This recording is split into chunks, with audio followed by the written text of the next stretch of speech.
Because of the lack of literacy amongst the Huns, we have very few self-referential accounts of their beliefs, their values, and their demeanor. Instead, we have to rely on Greco-Roman and later Christian chroniclers, and many of these relied on second-hand accounts themselves of the invaders' behaviors. To the inhabitants of the Roman Empire and the states that it evolved into, the Huns were, however, demonic barbarians that had been sent by the divine to punish the good people of Western Europe.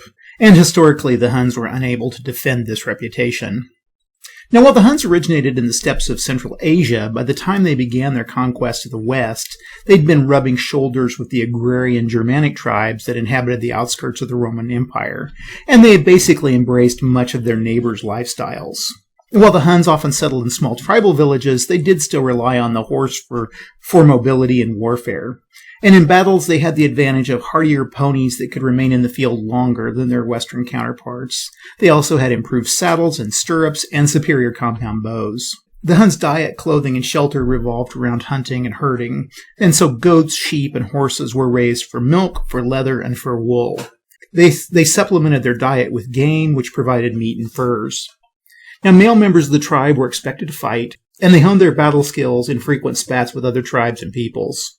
The composite bow of the Huns was a marvel of craftsmanship. It combined wood, bone, sinew, and horn together into a weapon that was superior in accuracy, speed, and range over the Western self-bow that the Romans and Greeks were using. Now, the thing about the Huns were they were masters of the Parthian shot, which was a horse and bow technique where they would ride away from their opponent, then twist their body backwards and fire. And in addition to their famous bows, most Huns carried daggers, spears, and iron swords. Now, the horses of these nomads were smaller, stockier, and furrier than their Western counterparts, and by today's eyes, they aren't particularly impressive. However, they were easier to train, they were capable of enduring heat and cold, and they could get by with much less fodder and water. And while they were on campaigns, the Huns could use the dung of these horses for fuel, they could drain their blood and milk for food, and if the horse was no longer capable of being ridden, they would simply butcher it and eat them. And these allowed the Huns to move further and faster for longer when they set out on their raiding expeditions. Now, the most famous Hun was probably Attila, and he viewed the Roman Empire as a land of opportunity where he could avail himself to the luxuries and the high standard of living. And his armies were able to conquer an area that extended over most of Eastern Europe and parts of Western Asia. From there, they were able to make conquest as far west as Gaul. And often the threat of the advancing Hun forces was enough to just coerce the local officials to gather up vast hoards of wealth and gold to buy off these eastern invaders. On the 20th of June of 451, the Roman general Aetius clashed with Attila near what's now Champagne in northern France. And confusingly, the subsequent battle now has a number of names. It's Trois Mariacum, Locus Mariacus, and the Battle of the Catalaunian Plains. Under Aetius, he had a mixed host of Romans, Visigoths, and Alans, while Attila commanded a horde of Huns, Ostrogoths, and Gepids.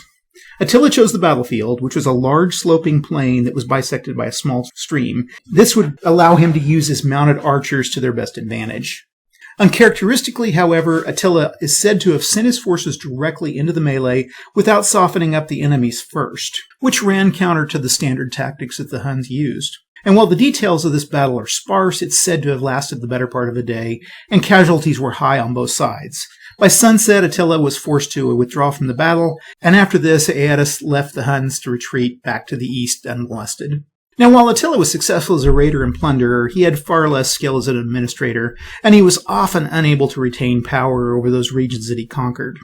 And when he died unexpectedly on his wedding night, his empire quickly disintegrated. From the writing of his chronicler Priscus, he was basically found by his subordinates the next morning in a pool of blood with his bride weeping by his side. Now, it was possible that he died from esophageal varices, which are a condition where heavy drinking causes the blood vessels that line the lower esophagus to dilate, and they eventually rupture, which causes the subjects to bleed out through their esophagus. Now, the game is Furor Barbarus, and this was published by Vae Victis Games in 2013, and the designer was Florent Coupeau. Okay, let's go through a brief rundown of the rules. There are not a lot of them. Like I said, this is a pretty simple game.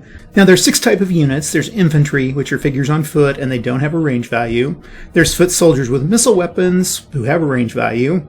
There's cavalry, figures on horseback without a range value, mounted soldiers with missile weapons that are figures on horseback with a range value, commanders, which are represented by a face, and the baggage wagons, which are represented by a wagon. Now, most of these units have two sides or a two-step loss. Now, the front side with the unit's full strength value is called complete, and the reverse side, which has a lower value, represents the reduced unit. Commanders and baggage in some units have only one side. Also note in this, unlike a lot of the Ancients type games, the units in this game have no facing.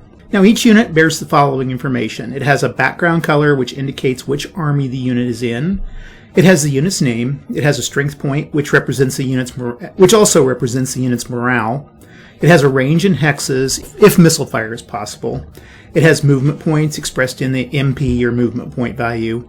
And it has between 0 and 4 unit characteristics. Now, the game's divided into a number of turns, and each turn is composed of 6 phases. First phase is movement of player 1, second phase is combat of player 1, third phase is movement of player 2, fourth is combat of player 2, then you check the victory conditions and advance the turn marker. So basically an I go, you go kind of system. Combat units in this game don't stack, and though they can move through friendly units, they can't stop in a hex with a friendly unit. Commanders, baggage wagons, and information counters don't have a stacking limit. Commanders come into play in the game in a couple of situations.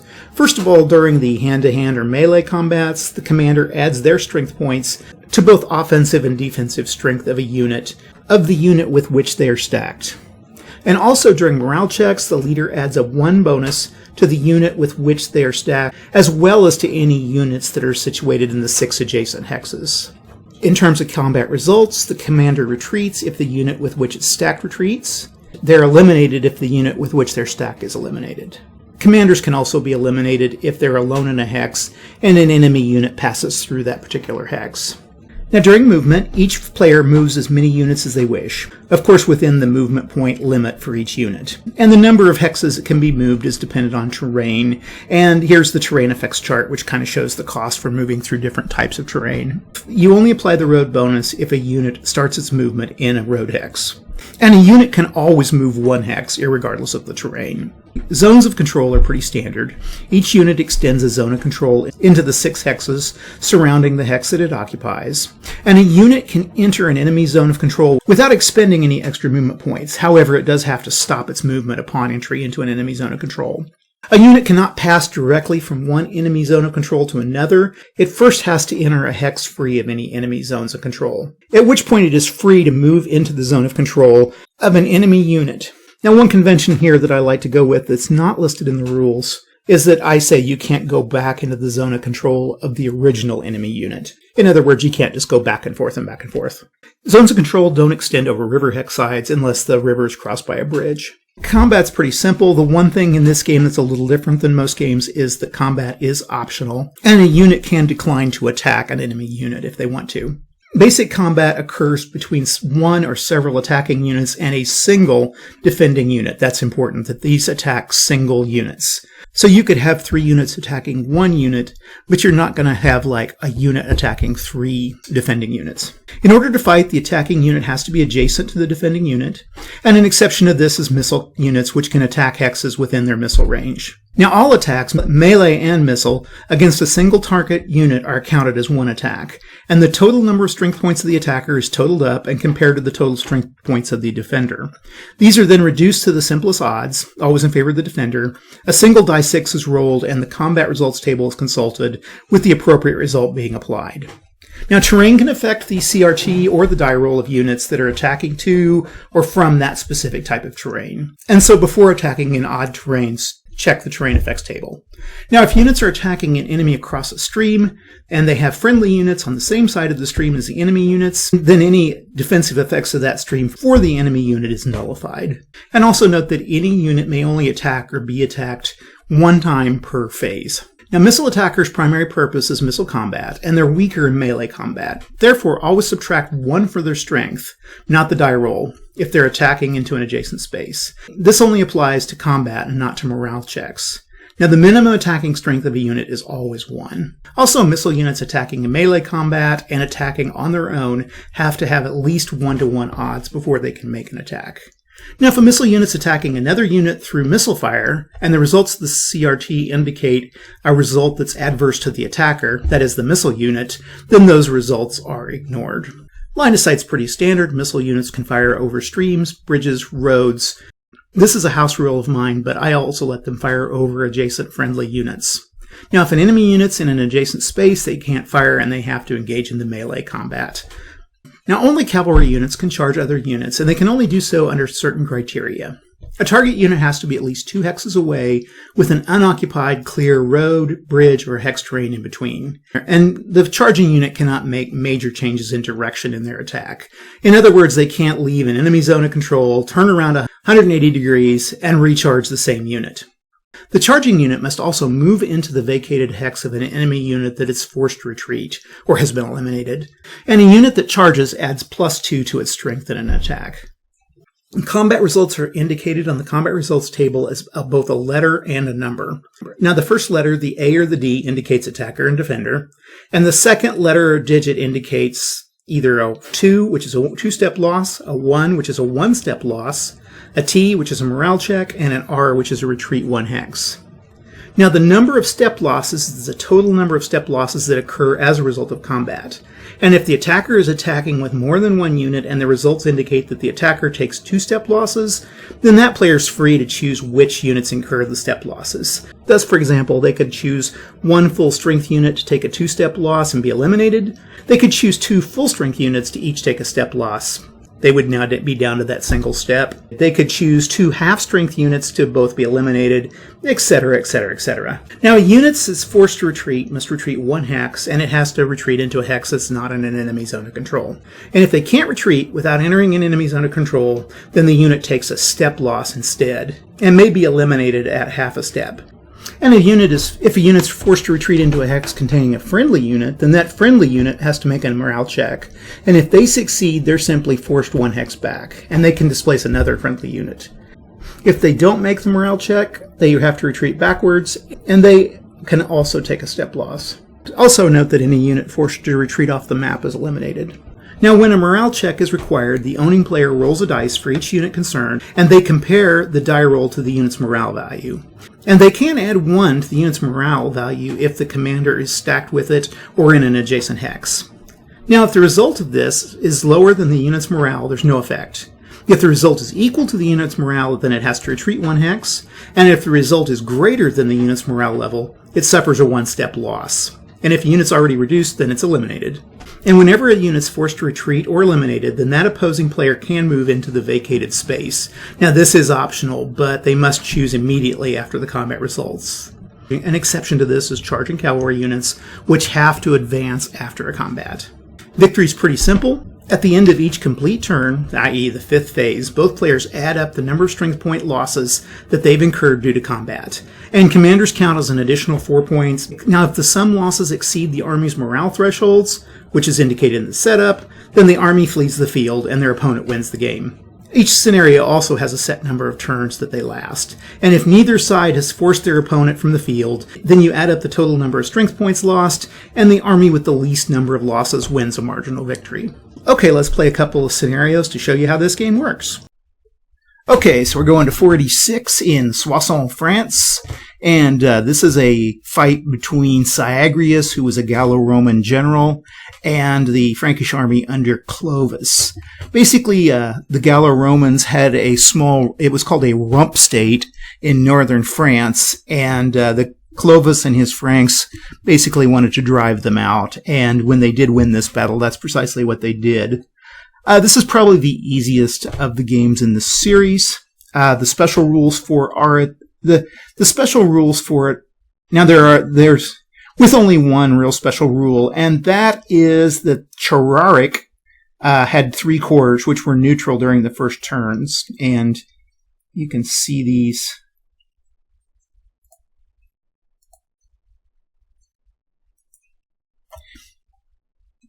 And the warlord Chararic had 3 cores that are up here that are neutral. Now, during the game itself, what you're going to do, so starting on turn 3 of the game, you're going to roll a d6. And if it gets a 1, that means Cheraric betrays Clovis, and his 3 units are considered Gallo-Roman units until the end of the game. If you roll a 2 or 5, Cheraric remains neutral until the next turn. And then if you roll a 6, Cheraric sides with Clovis, and his 3 units are henceforth considered Frankish units until the end of the game. In real life, while Cheraric had joined Clovis's forces, he didn't fight during the day of the battle. Now, Clovis remembered this several years later and sought revenge by capturing and killing Cheraric to end.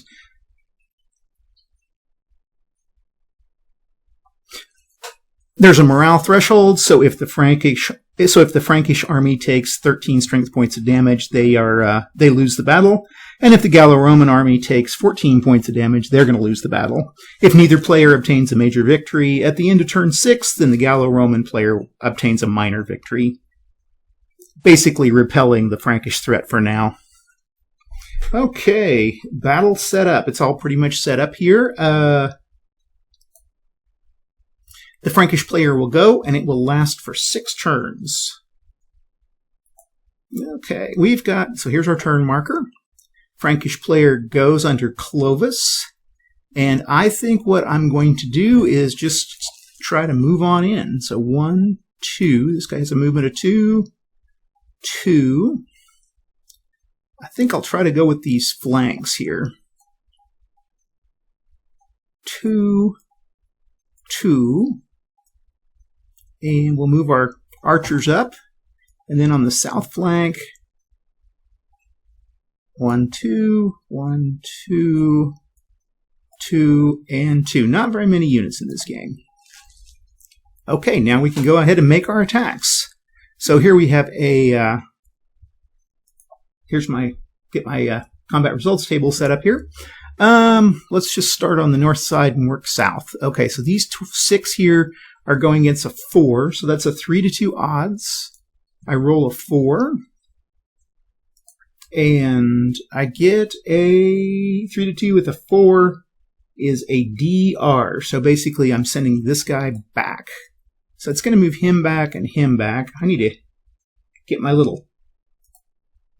When you're doing these, this is a really useful little pin thing that you can use to help with this. Let me see if we can find it here. Where's my snip? Okay.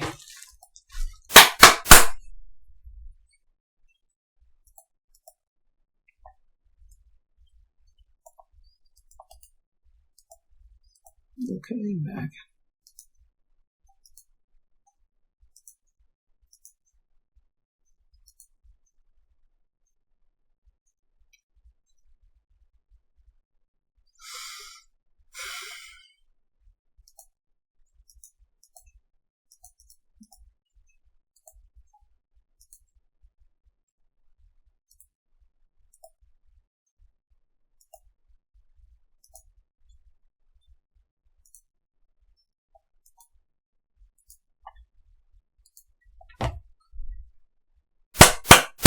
Okay, so we rolled a 4, and so he retreats. I think I will go ahead and move in here. I'll push my advantage. Okay, Clovis down here is going to go against these guys here, these legionnaires, and I think what we'll do is we'll go with 6, 7, 8, 9, 10 to 3. Okay, we can do that. 3-1 odds with a 2. So 3-1 with a 2 is a D1. So it's a 1-step loss here. And then here what I think we'll do, we're going to go 2-1 against this guy. Always use your highest results you can if you can help it. So 2-1 with a 4 is a D, and that's a morale check. So defender makes a morale check here, and he needs a 3. And he gets a 2, so he makes it. He's fine. Okay, and then down here we've got a 3-2. I will take that one. 3-2 with a 6 is an attacker, does a morale check. So let's see. This guy here is going to make the morale check. He rolls a 1, so he does fine too. Okay, end of turn. Or not the end of turn, into the phase. Okay, now we got move these guys. 2, 1, 2, and 2. I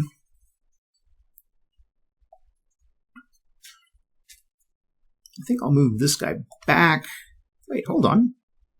I can't move into a zone of control, so those guys are pretty much stuck there. Okay, that works. 1 to 2, not going to attack there. However, this guy can do a 4 plus 1 is a 5. 6, 7, 8 to 4. 2 to 1 odds. Not bad. 3. 2 to 1, 3. DT, okay. And we roll a 2, so he makes it just fine on his morale. I think this guy will stay put. Not going to fight. And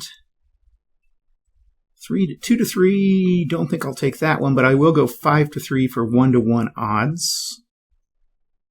Hold on. No, I'm going to go 2 to 1. 3, 4, 5, 6 to 3. And I get a 4. 2 to 1 with 4. So that forces a retreat. I don't think I'll fill in the spot, so that is the end. Now that is the end of round 1, or turn 1. We go to turn 2, and turn 2 is a...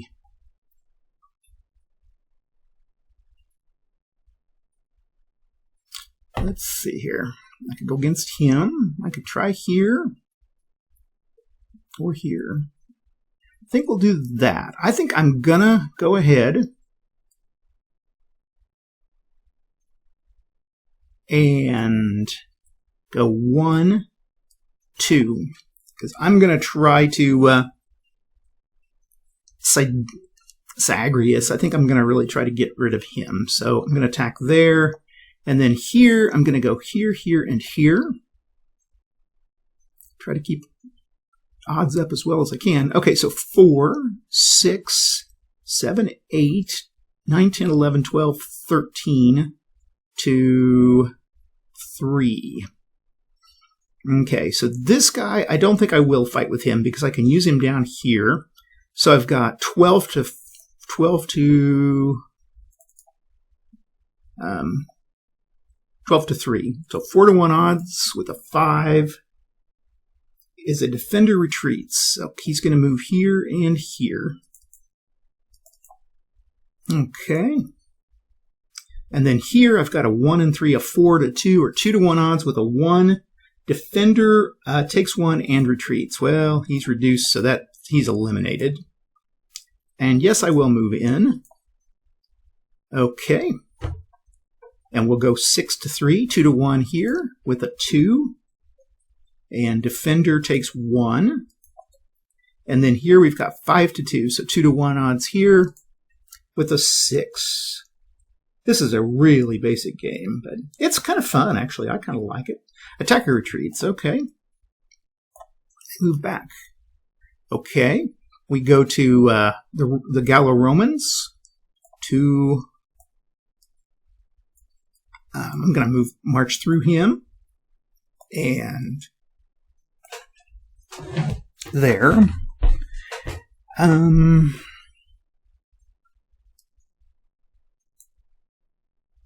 Okay. And then over here,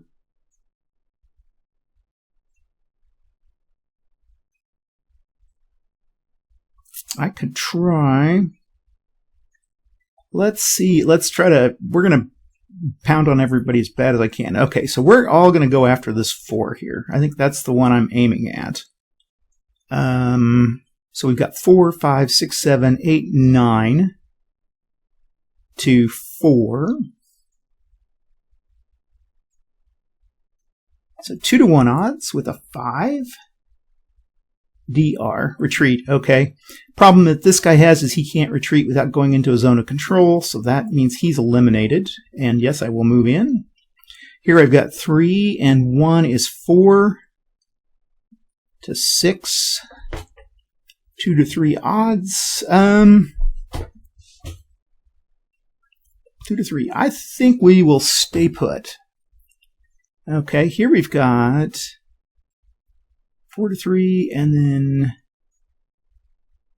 so that's 2 to 3. This could be 2, 3, 4, 5 to 3. So 1-to-1 odds here.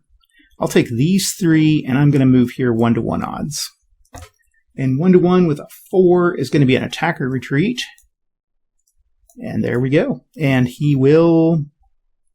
Yeah, I think I will move here. Okay. We go to turn, and that's the end of turn 2. We go to turn 3, and at that point we roll a die with a 1. So that 1 meant that Chararic betrays Clovis and joins the Gallo-Romans, which probably the Gallo-Romans could use at this point. So we will say he joins Syagrius, and so he will be part of the Gallo-Roman forces. Just checking the eliminated, we've got 4 units here and 3 units, so it's 4 to 3. And it's the Franks' turn to go. To be perfectly frank. Okay. He can't go... He could go 2 here. And then this guy could go here. And then down here, 3 to 2. We're going to move in and out. 1, 2, and then 1, 2.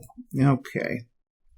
And I think I'm going to let them all attack. I'm fairly desperate at this point. So we're going to go here, 2 to 2, 1-to-1 odds with a 4 is an attacker retreats. Okay. And then here we're all going to attack here. So I got 3, 1, 4, 5, and 9 to 3. So 3-to-1 odds.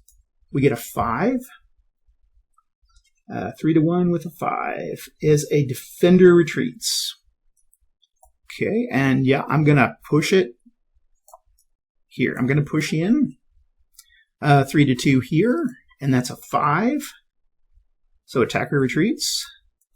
I'll stay put for the Romans. Okay, and then over here we've got a 3, 6, 7, 8 to 2. 4-to-1 odds with a 2. And defender 2, so that's going to eliminate him. And yes, I will move in place. Okay, now then, the Gallo-Romans can go.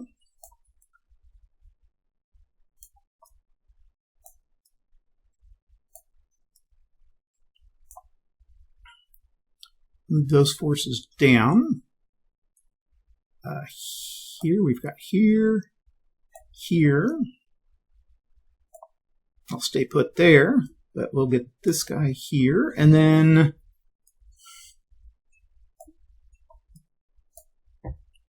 we will make an attack on the Franks down here. Okay, working our way down the line. 2-to-1, I will do that one first of all. 2-to-1 with a 2 is a D1, so he is eliminated.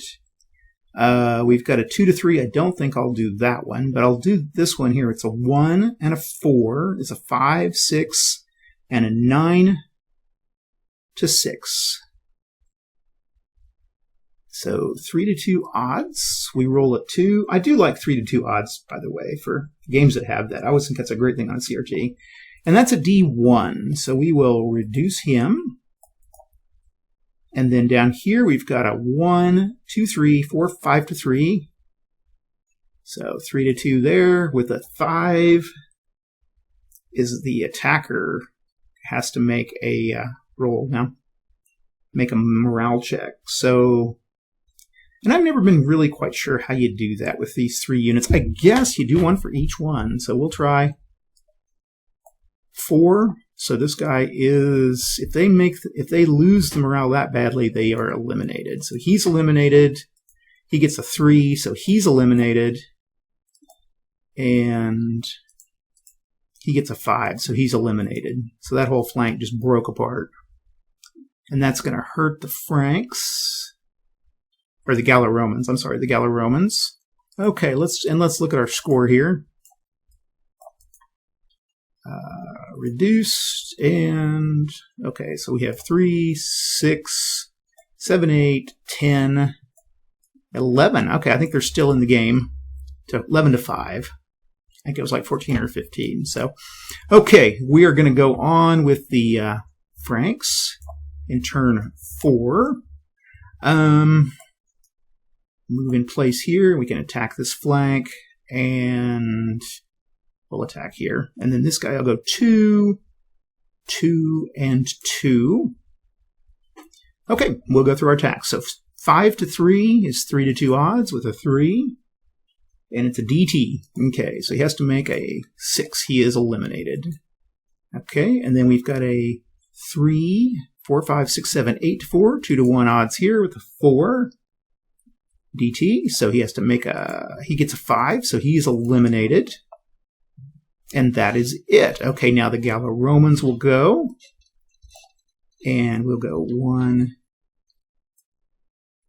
2, 1, 2, 1, 2. That guy will stay put. I'll keep my archers back here. And try to move him here. Okay. Everybody's been moved. I don't know. This is not a bad game. I think there's a whole series of these, and I think there's one on the Normans versus the Byzantines.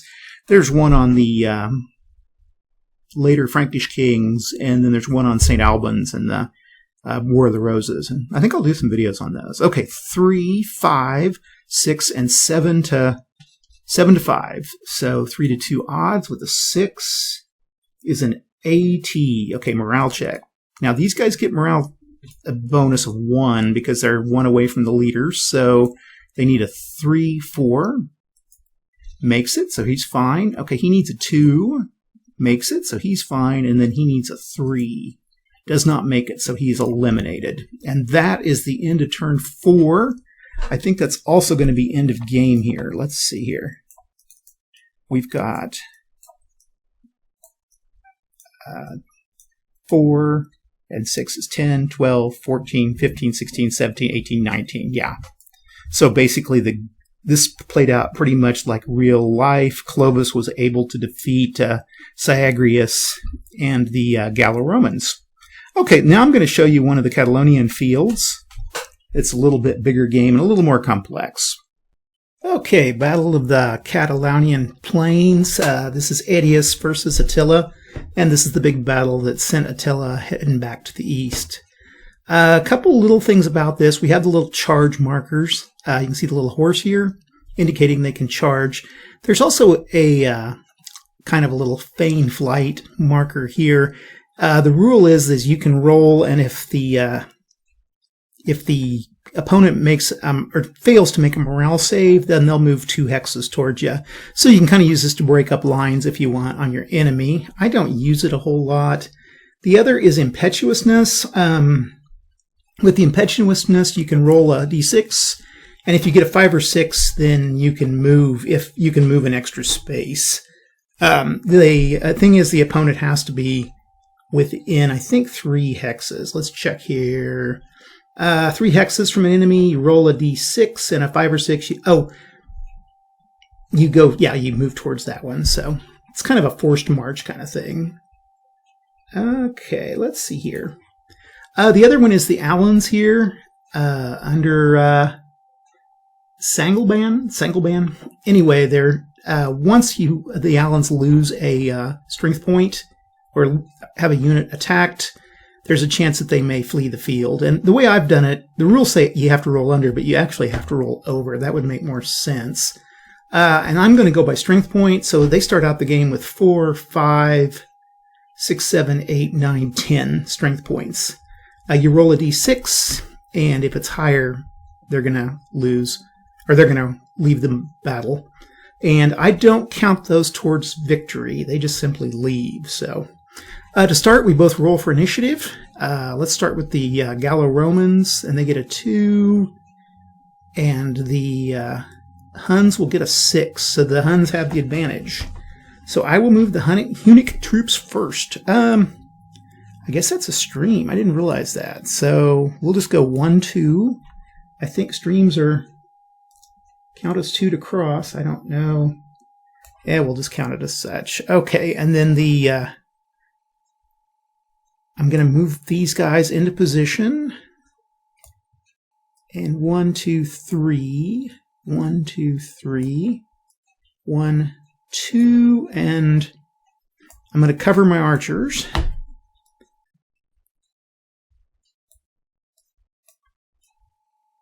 And so basically I'm going to make a big slide to their left here.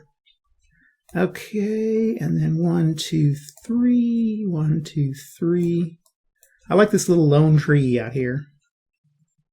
Okay, 1, 2, and then we're going to go 1, 2, 1, 2.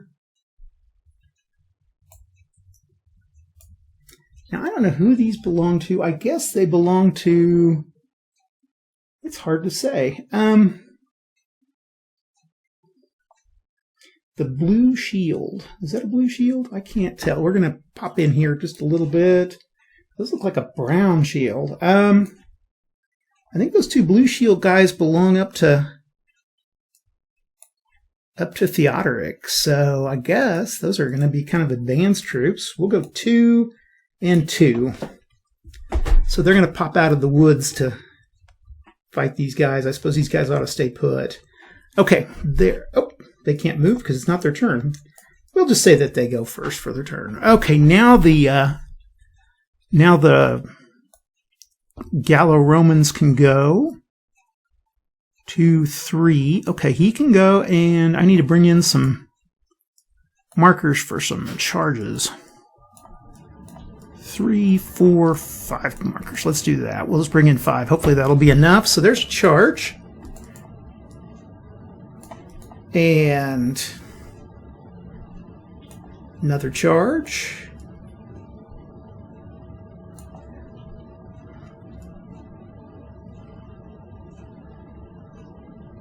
Okay.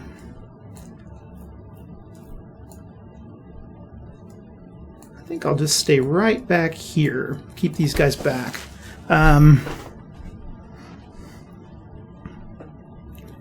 Let's see, he can charge. 1, 2, 3. Nope, okay.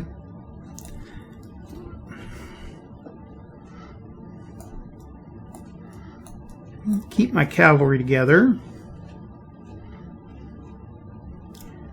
Okay, and then he can go, and his range is 2, so he's out of range still.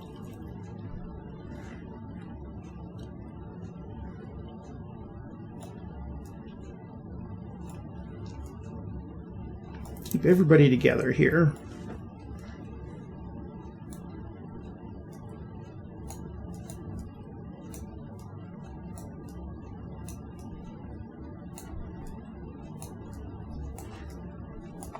And those guys have moved. Okay, that's it for, and that will be the end of turn 1. We go to turn 2.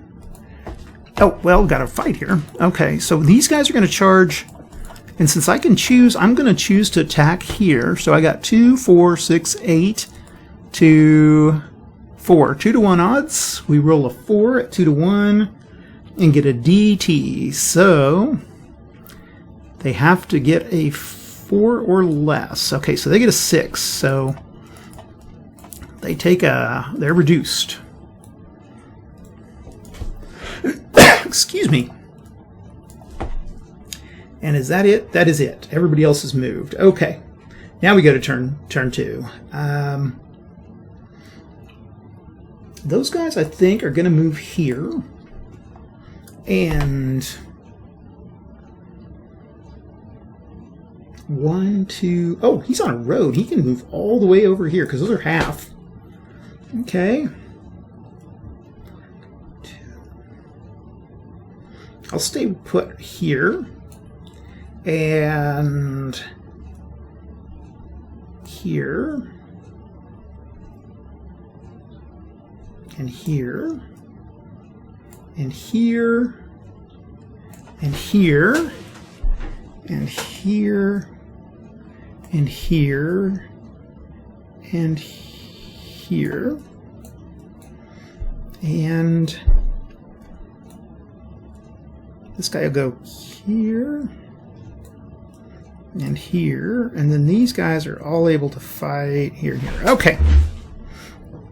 So we will start with this guy here, and nobody charged. Okay, so we're going to fight against this guy. And so I've got 3, 4, 5, 6, 7 to 2. I'll take those odds. I remember this guy. Okay, 3, 4, 5, 6, 7 to 2. And that is going to be 3 to 1 odds with a 6. Defender retreat, okay. And I'll stay put. Okay, then here we're fighting with 2, 3, 4, 5, 6, 7, 8 to 2. 4 to 1 odds with a 5 is a defender retreat. Okay, here we're firing, I'm going to fire these two at this guy. So that's 6 to 2. 3 to 1 odds with a 3. DT, okay. Now he's next to Theodoric, so he gets a 1, so he has to roll a 3 or less. He gets a 2, so he's fine. Okay, then these guys are going to fire.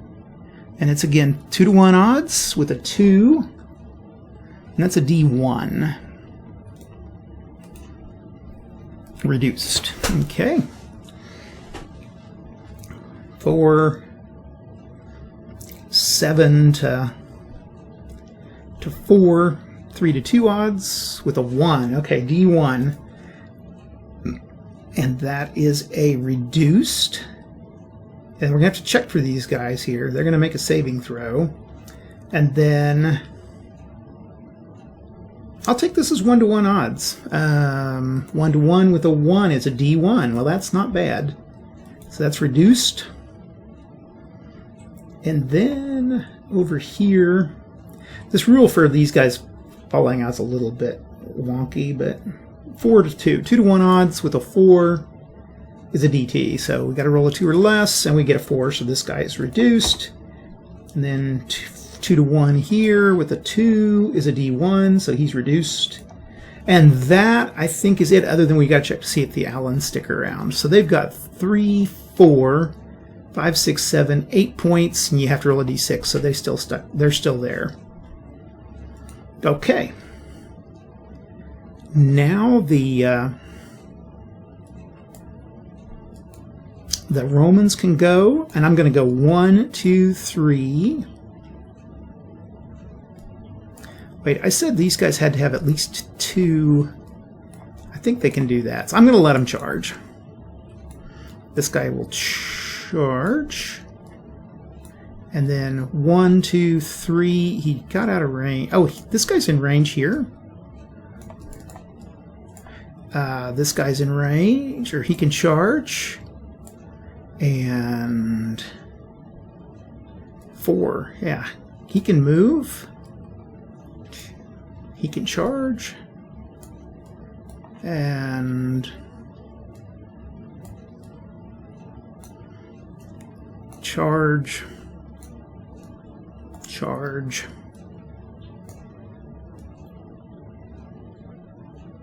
Okay. And is it? Oh, he can charge, okay. He moves.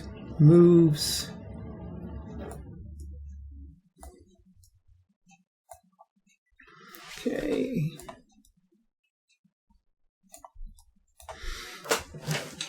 There we go. Okay, there's going to be... Okay, so we've got 4 to 3. That's going to be 1 to 1 odds. We roll a 1 at 1 to 1 D1. Okay, here we've got a 4 to 3. We roll a 5 at 1 to 1. And that's an A1. Okay, this attacker takes a hit. And then we've got a 4. And 5 is a 9 to 3. So 3 to 1 odds with a 6. Attacker retreats. Okay. And then here, Theodoric has got a 4. 5, 6, 7, 8 to 3, 2 to 1 odds with a 1, D1R. Reduced, and this guy's going to have to come in. Okay, here we have a 5 to 3, 3 to 2 odds with a 4. Defender retreats.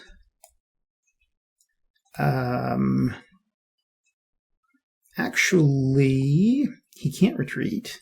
I don't think. This one's not open. This one's not open. Okay, so he's stuck. He can't retreat into a... yeah, there's enemies all around. So this guy has to take a reduced. Okay. And then we're going to go after Attila here. So 2, 4, 6, 7, 8, 9, 10, 11, 12, 13, 14, 15 to 5. So 3-to-1 odds with a 2. This could be a major roll for the game. 3-to-1 with a 2 is a D1. That hurt. Okay, and then we'll go with 4-to-3 with a 1. 4-to-3 is a 1-to-1 with a 1 is a D1. And then right here we've got a 2, 4, 8-to-3, 2-to-1 odds with a 5 is a defender retreat. And let's see, finally over here, 2, 3-to 4. 2-to-3 odds with a 4 is an AT. Let's see, that one that's got a 1 doesn't make it, so he is reduced on out of there. And then this guy's got to roll a 2 or less, and so he's reduced. I forgot about these guys. I'll let him go ahead and do 3-to-2 with a 2, D1. Okay, reduced. And that ends turn 2. We go to turn 3. The Huns took a pretty hard hit that time. Okay, we're engaged here. I think we'll go ahead and fight with these guys. This guy's engaged.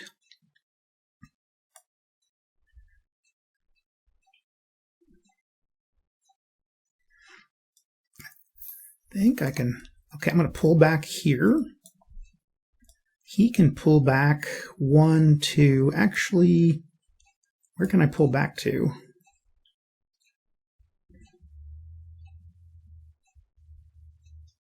He's going to pull back here. Let's see. These guys are going to fight here against this guy. I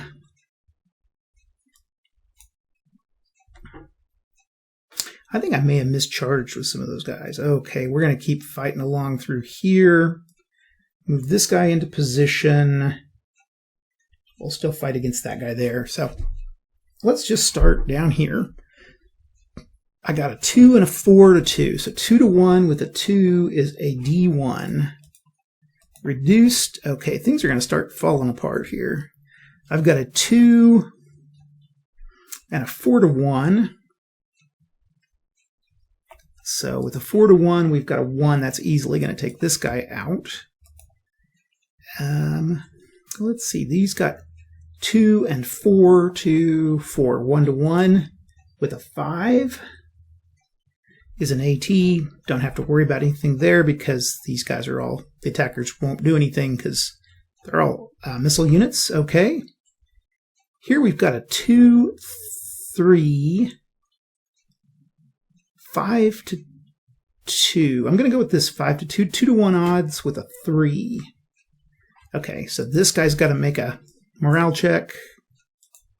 And he gets a 1, so he makes it. Okay, then Attila is going to fight here against these guys. 4-to-3. And he's going to join in. So this is going to be 8-to-3. 2-to-1, 8, and this guy's going to do it in too. So we've got 2, 4, 8, 9, 10-to-3, 3-to-1 odds. Oops, I keep hitting 3-to-1 with a 6. Attacker retreat. This guy retreats, this guy retreats, this guy retreats. And yes, I will. No, I think I'll stay put here. Okay. 2 and 3. 5-to-2, 2-to-1 odds with a 5. DR, defender retreats. Okay. Over here we've got 4-to-1 with a 5. Defender retreats, and then here we've got a 3-1 with a 3 DT. Okay, he's got to make a 1. He makes it. Okay, so he retreats. And that is the end of Attila's force run. So we're going to go ahead and hit him hard again. 1, 2. I think I'll go here and charge.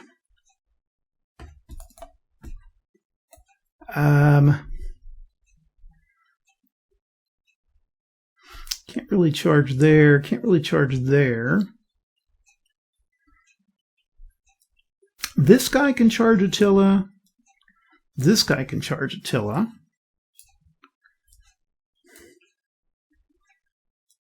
This guy's going to attack. This guy's going to attack. This guy's going to attack. This guy's going to attack. This guy's going to attack.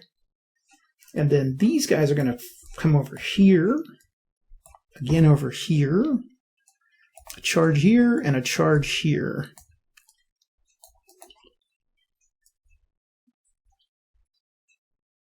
And a charge here. Okay. Starting with this guy. 3 to 3. 1-to-1 odds with a 5 is an attack. Let's see, that's a morale check. Let's see, he gets a 4, so he's eliminated. This guy's going to attack with a 2, 4, 6, 7, 8, 9. So 3-to-1 odds with a 5. Defender retreat. Okay. And so this is problematic. Now this guy's having to retreat back into a friendly unit, so he can do that. Now the friendly unit, I say, has to make a morale check. Gets a 5, so basically he's reduced because of the confusion. He moves back. This guy has to move in because it was a charge. Okay. This charge is going to go against... So we've got... Yeah, that's a Mongol unit. It's hard to tell with these colors what some of these guys are. Okay, so 1, 2, 3, 4, 5, 6, 7, 8 to 2. 4-to-1 odds. 5 at 4-to-1 is a defender retreats. But he can't retreat anywhere, so he's eliminated. And this guy moves in. Okay, here we have a 2 to 3. I'm not going to attack. Here I'm charging with a 3, 5, 6, 7, 8, 9, 10, 11. So 11 to 4. 2-to-1 odds with a 4. Defender retreat. Okay. Now, I don't know if you can actually use these leadership points. I'm going to, in a charge, I think you can, so I'm going to go ahead and do that anyway.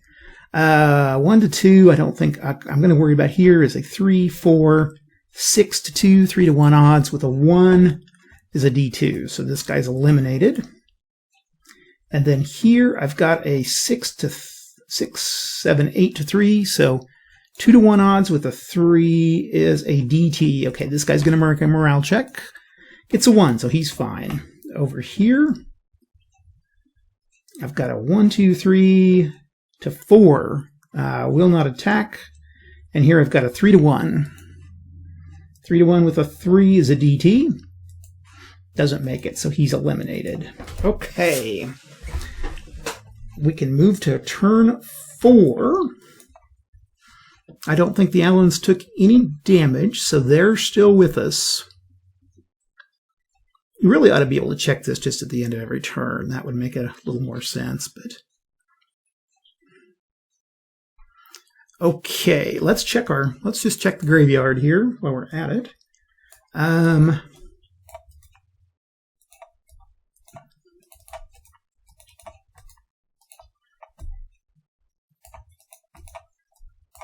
And reduced,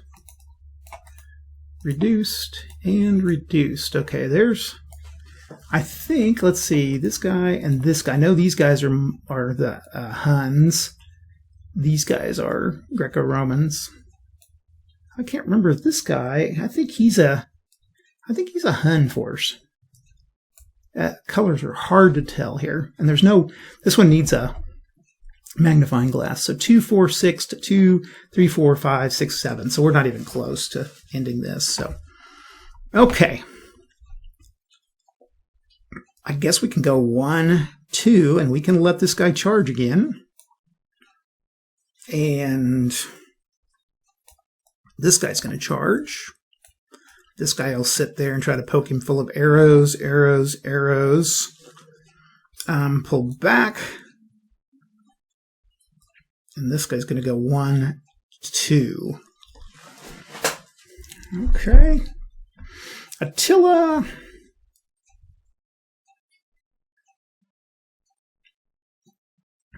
I think what I want to do is try to break up these guys. So I'm going to try charging here at this guy. This guy's stuck. So we're going to have to... I guess I could go 1. I can't really... I don't think I can really do anything there. I think what we're going to have to do is fight here to here. Oh, wait, no. We can go 1.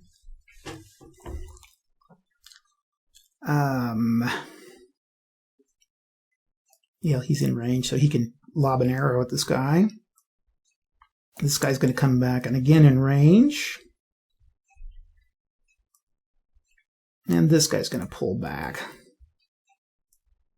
Okay, over here. We'll pull over there. And I think we've got it. Okay. So we'll start here with this charge. And we got a 2, 3, 4, 5, 6, 7, 8, 9, 10, 11, 12, 13 to 2. So easily 4 to 1 odds with a 5 is a defender retreat. So he's going to pop up here and a charger. Oh, he can't pop up there. He can't pop anywhere. He's in zones of control, so he's eliminated. Okay, and here we've got a 3, 4, 5, 6, 7 to 3, 2 to 1 odds with a 3 DT. 3, so he retreats. Here we're charging at 2, 4, 6 to 2, 3 to 1 odds with a 3 DT. We get a... Oh, but he's in a range of the Theodorics, so he gets a +1 for that. So he's got a 3... Needs a 3 or better to make his morale check. Gets a 1, so he's fine. Okay, Theodoric's going to go, or this guy's going to go. I guess I'm going to go ahead and I'm going to attack here. It's 3 to 3, 1 to 1, plus this guy, 3, 7, 9 to 3. 3 to 1 odds with a 1. D2, okay. Eliminates him. I can't really charge into... I don't think you can really charge... Well, I think you can charge into a zone of control, so he's okay. This guy can't go. This guy can't go. Now over here we have a 4, 5, 6 to 2. 3 to 1. 3 to 1 with a 4. DT, okay. Needs a 2 or better, or less. Doesn't get it, so he's reduced. And that is the end of the Huns. Okay, the Greco-Romans, the Gallo-Romans. I keep saying Greco-Romans. It's Gallo-Romans. And they're not Greek. They're Gallic. Okay, let's see. We've kind of lost our little bit over here.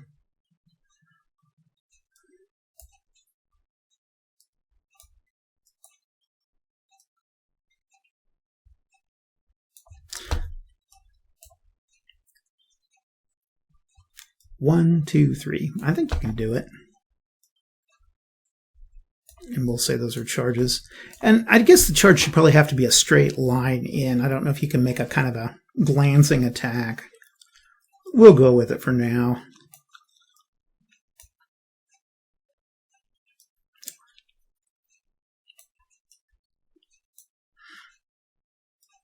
Charge. Charge.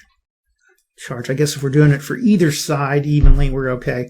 Okay, this guy can attack here, and then these guys are going to 1, 2.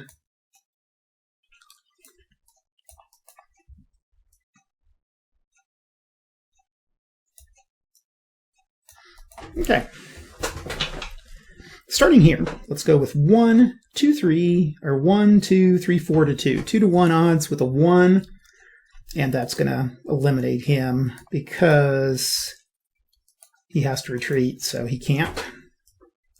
Okay, he'll move in. Over here, we've got a 3, 4, 5, 6, 7, and 11 to 3. So 3 to 1 odds with a 1. D2. That eliminates him. He's going to fire over. So we've got a 1, 2, 3, 4, 5 to 3. So 3 to 2 odds with a 3. So this guy's got to make a save and gets a 5 and is reduced. Okay, and then over here with Attila, 3, 4, 5, 6, 7, 8, 9, 10, 11, 12, plus 6 is 18 to 3. 4 to 1 with 5. DR retreats.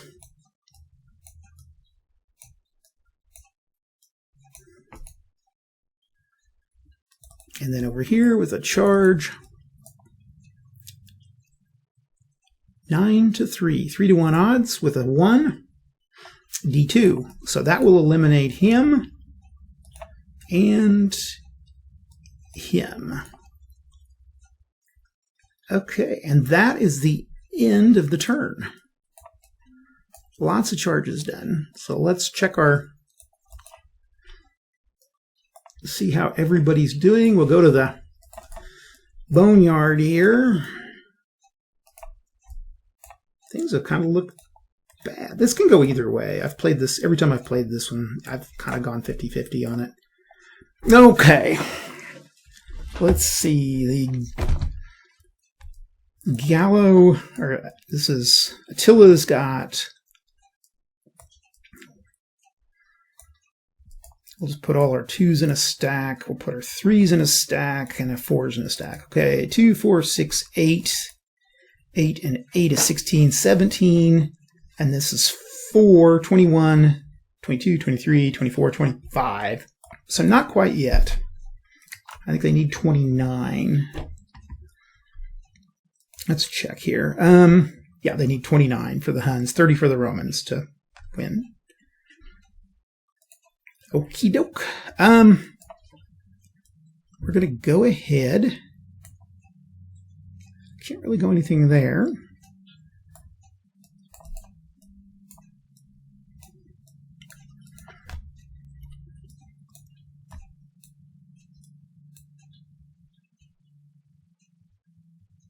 Okay.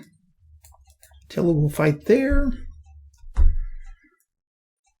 And we will fight over here. I think if I can get a retreat out of that guy. We'll shoot our arrows here. That's about all I got. And then this guy, try to knock out one of these guys. Okay, let's start over here. 4 to 1. 4 to 1 with a 3 is a D1. So this guy's eliminated. And then over here, we're going to go 2, 6 to 4. 3 to 2 odds with a 3. DT. Okay, they've got to make a 4. 2. He makes it. Okay, so they made a morale check. Over here, I'm not going to fight this guy yet. I'm going to fight over here with this guy, 4, and I'm going to shoot over, lob him over here. So if there's 6, 7, 8 to 4. 2 to 1 odds with a 2. 2 to 1 with a 2. D1. Okay. Not what I was really wanting to retreat, because that's okay. It'll work fine. Okay, here we've got a 2, 5 to 3. 3 to 2 odds with a 6. Okay, so these guys have got to make a saving throw. With a 6, they don't, so he takes a reduced. Oh, they don't because they're firing arrows. Wait, he's not firing arrows. So yeah, he'll have to take it. So, and then this guy doesn't have to because he's firing arrows. Okay, then this guy, he can't hit anybody, but this 2, 4, 6 to 2, 3 to 1 odds with a 4. DT. Okay, makes a saving throw with a T of 6, and that's a reduced. Okay. Now these guys can go 1, 2. We'll fight them.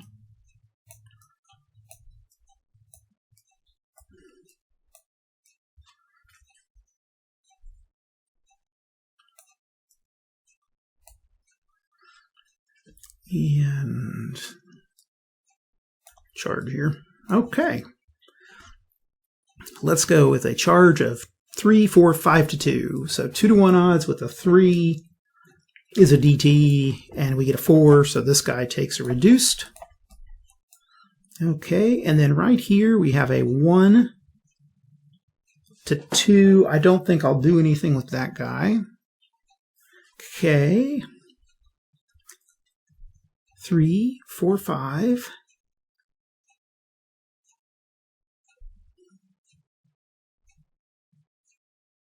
I'll do the 5 to... well, I'll do 1 to 1. 1 to 1 with the 6. Oh, no. So they have to take 1 reduction. Okay, then I will then... 1 to 1. Then these guys will go 3, 4, 5, 6, 7, 8 to 2. 4 to 1 odds with a 2, which will eliminate him. And then here we've got a 3, 4, 5... 6, 7, 8, 9, 10, 11, 12, 13 to 2. So easily 4 to 1 odds with a 4, with a DT, and that's a 1. So that doesn't affect him at all. And then over here I've got a 1, 2, 3, 4 to 4. 1 to 1 odds with a 2 DT. Makes a 4, 5. Okay, so he has to take a reduction. And now that's the end of the fighting, but let's check the boneyard now. Hope that's a Roman one. And that's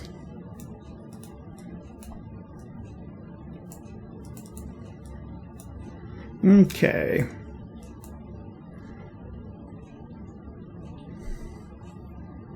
That's the guys over here. Okay, so this guy is reduced. Oops. Reduced, okay. 3, 6, 9. 3, 6, 9, 12. And 6 is 18. 19, 20, 21, 22. And 4 is 26. So we're not there yet. Okay. We go to the next turn. This guy will fight there. These two will fight here. Attila will fight over here. I guess we'll go after that guy. And then we're just going to have to move this guy back, this guy back. That guy's got to move back and back. Can he go 1, 2? I guess I could do that. No, he'll fight. He'll just fight straight across here. Okay. 2, 4.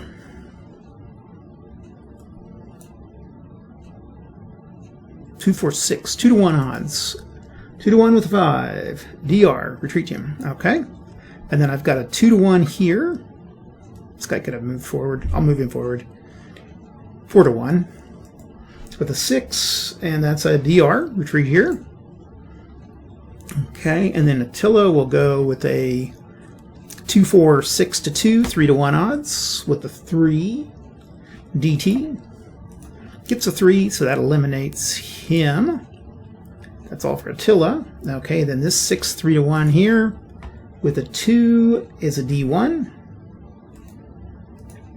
And then over here we've got a 3 to 1 with a 6.